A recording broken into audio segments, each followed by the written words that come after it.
Unang humarap bilang witness ng Senate Impeachment Court ang NBA senior agent na si John Mark Calilong na nagpapatunay na ang mga video ay naglalaman nga ng mga pagbabanta ni Vice President Sara Duterte laban sa Pangulong Bongbong Marcos, First Lady Lisa Araneta Marcos at dating House Speaker Martin Romualdez.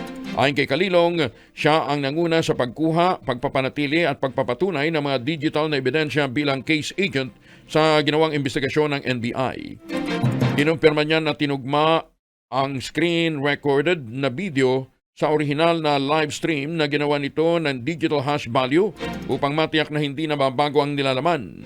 Kasama rin sa inilahad ng NBI ang isa pang video kung saan Oktubre 18 ng 2024, naglalaman ng banawan pahayag ni BP Inday laban sa Pangulo, kabilang ang pagbabanggit ng pagpugot ng ulo nito at paghuhukay na labi ng dating Pangulong Ferdinand Marcos Sr.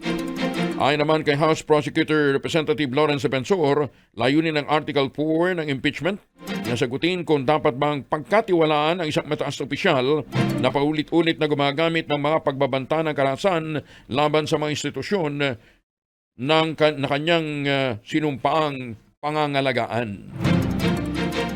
Yun daw po ay betrayal of public trust. Ayun, dahil nagbanta siya sa isang opisyal.